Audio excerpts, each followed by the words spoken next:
히브리서 이제 10장 마지막 부분을 보고 있는데요. 사실 1장부터 이 11장 우리가 이 앞에 31절까지 우리가 계속 이제 봐왔는데 이 32절부터 39절을 위하여서 사실 32절부터 39절을 위하여서 이렇게 어마어마한 장들을 할애하여서 편지를 쓰고 있는 것이죠. 너희들은 유대인이었지만 예수 믿는 자들로 바뀌지 않았느냐.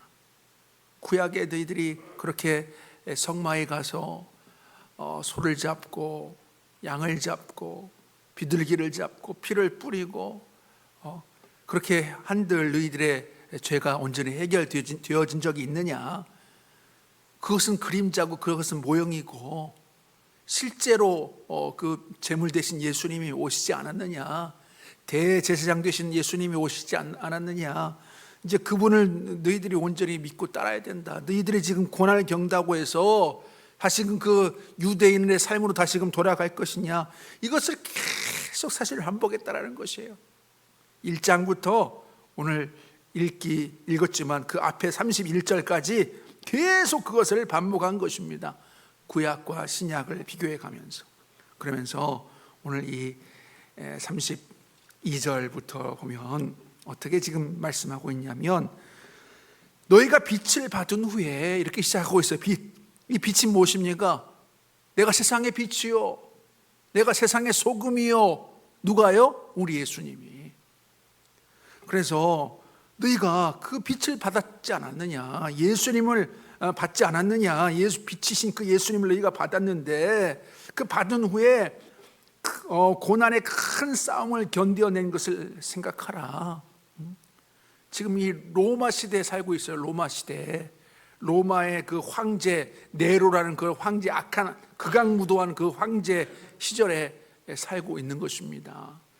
그래서 그런 예수님 믿는 자들을 그렇게 화형시키고 또 그 원형 경기장에 예수님 믿는 자들을 그렇게 풀어놓고 또 막 며칠씩 굶겨놓은 사자들을 이렇게 내보내서 물어뜯게 만들고 했던 그런 우리 역사를 보지 않아요. 그런 시대에 살았어요. 그런 시대. 그러니까 이 빛을 받은 후에 고난의 큰 싸움을 견뎌낸 것을 생각하라. 너희들이 지금까지 이렇게 그 고난을 잘 견디오지 않았느냐. 그런데 지금 다시금 예수님 믿지 않는 그 제사를 드리는 쪽으로 다시금 너희가 돌아갈 것이냐, 이렇게 지금 말씀을 하고 있는 것이에요.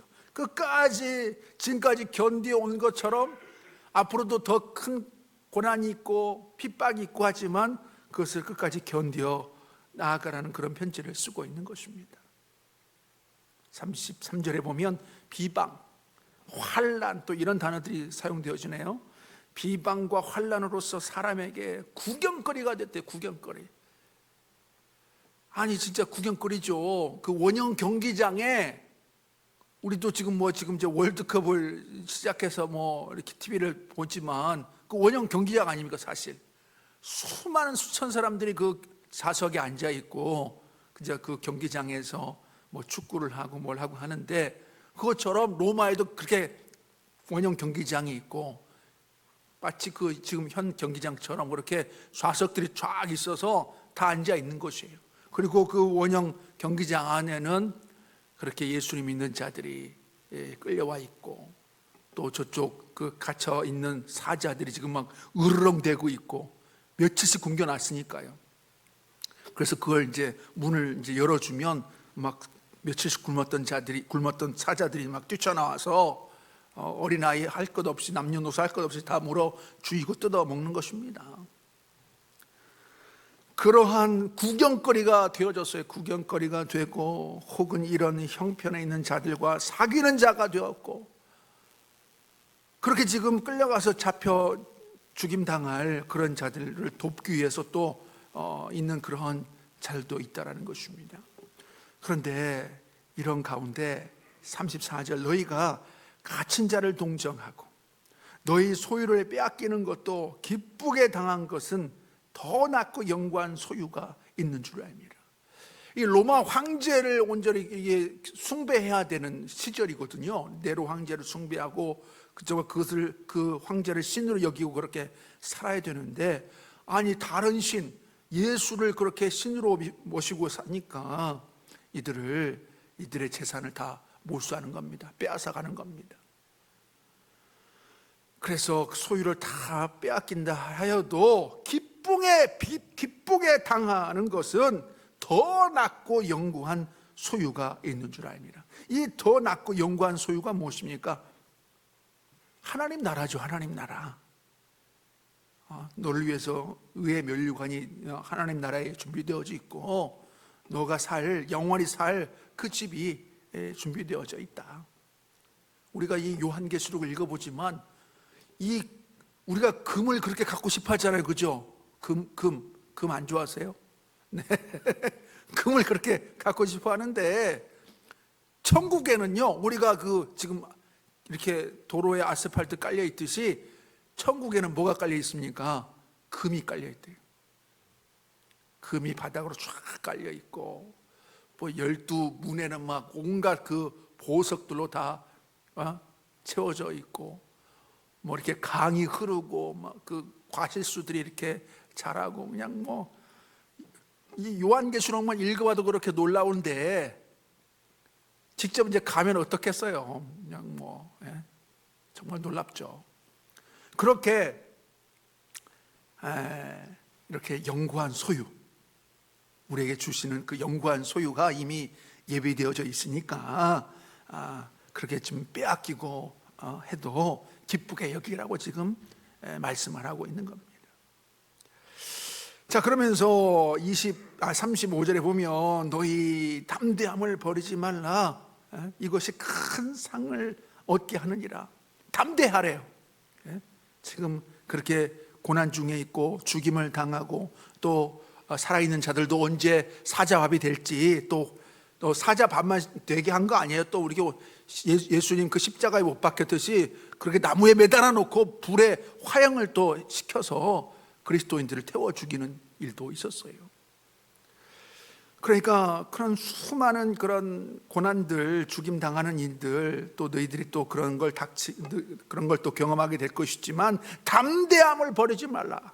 담대함을 버리지 말라. 이것이 큰 상을 얻게 하느니라. 지금 우리 대한민국은 이렇게 자유로워서 지금 뭐 예수님 믿는 거 뭐 어려움 없잖아요. 그런데 우리와 같은 피를 나눈 저 북한 땅은요, 예수님 딱 믿는 것이 발각되어지면 다 그냥 그 수용소로 잡혀가게 되어지고 온갖 그 고초를 당하다가 지금도 그렇게 죽임을 당한대요. 그런데 그러한 북한에서의 그런 현실 가운데서 그들이 그렇게 죽임 당할지언정 그렇게 살아가는 이유가 뭡니까? 정말 담대함을 버리지 않았기 때문에, 내가 죽을지라도 하나님 나라에 내가 들어갈 것을 믿기 때문에, 또 그 영구한 소유가 자신에게 주어질 것을 알기 때문에, 큰 상이 이미 예배되어져 있는 것을 알기 때문에 그런 담대함을 버리지 아니하고 그렇게 살아가는 것을 보게 되어줍니다. 우리 혹시 간증을 뭐 이렇게 TV나 뭐 유튜브를 통해서 들었는지 모르지만, 거기서 이제 너무 고통스럽잖아요. 먹을 것도 없고. 그래서 북한에서 탈북을 했는데, 중국에서 이제 우리 한국 선교사님들이 중국에 있잖아요. 그래서 그렇게 탈북한 자들 도움을 주고 성경을 읽게 만들고 성경 공부를 시키고 해서 예수님 믿지 않는 자들이 예수님을 믿어버린 거예요. 그 탈북한 자들이. 그리고 그 탈북한 자들이 어떻게 바뀐 줄 아십니까? 성경을 수백 권을 막 이렇게 짊어지고 다시 들어간다는 거예요. 죽을 줄 알고도 자신의 나라에 들어가서 이 성경을 읽게 만들고 싶다 해가지고 죽을 줄 알고도 이렇게 성경을 가지고 들어가는 그런 간증들도 우리가 접하게 되어지는데, 이렇게 담대함을 버리지 않는, 예수님을 정말 제대로 만나면요 담대함이 그렇게 생겨서 담대하게 나아가는 그런 삶을 사는 것을 보게 되어집니다. 자, 자, 그러면서 36절에 보니까 너희에게 인내가 필요함은, 인내하래요. 인내. 계속 보세요. 32절에는 견디라는 단어가 나오죠. 견디어낸 것을 생각하라. 또 아까 지금 우리가 읽었듯이 인내해야 된다. 너희에게 인내가 필요함은 너희가 하나님의 뜻을 행한 후에 약속하신 것을 받기 위함이라. 네. 그 약속하신 것이 무엇입니까? 더 낫고 영구한 소유죠. 우리가 읽었듯이 34절에 더 낫고 영구한 소유, 그것이 곧 약속하신 것이죠. 우리 하나님께서, 우리 예수님께서 약속하신 것, 큰 상, 이것을 약속하신 것입니다. 그래서 약속하신 것을 받기 위함이라. 37절에 잠깐 후면 오실 이가 오시리니 지체하지 아니하시리라. 나의 의는 믿음으로 말미암아 살리라. 또한 뒤로 물러가면 내 마음이 그를 기뻐하지 아니하리라. 그렇게 믿음을 갖고 살았던 자가 믿지 않는 자로 이렇게 돌아가는 것, 뒤로 후퇴하는 것, 우리 예수님, 우리 하나님이 기뻐하시지 않는데요. 우리도 지금 이렇게 자유롭게 우리 대한민국이 이렇게 살고 있지만 언제 어떻게 이 대한민국이 예수님 믿는 자들에게 그렇게 핍박을 주고 고난을 줄지 알 수 없어요. 우리 그 역사 시대를 이렇게 쭉 살펴보면 이렇게 알지만은 예수 믿는 자들이 결국 고난을 겪게 되어지는 거거든요. 또 성경에 보면 마지막 때가 가까울수록 예수님 믿는 자들이 이제 고난이 시작되어지고 큰 어려움을 겪게 되어질 것이라 그런 말씀을 하게 되어집니다. 우리도 그런 지금 고난에 속해져 있고 핍박을 당할 자들로 속해져 있는데 언제 어떻게 우리에게 핍박이 올지 고난이 올지 알 수 없습니다. 그런데 그럴 때 우리가 예수님 믿지 않는 자들로 세상 사람들과 같이 그렇게 뒤로 후퇴해 버린다라면 우리 하나님, 우리 예수님께서 기뻐하시지 않는데요. 내 마음이 그를 기뻐하지 아니하리라. 우리가 이런 하나님의 소리, 하나님의 말씀을 듣는 것이 아니라 너가 정말 인내하고 견디고 지금까지 이렇게 믿음을 잃지 않고 살아온 것 정말 대단하다. 내 딸아, 내 아들아, 이런 음성을 들어야 되지 않겠습니까?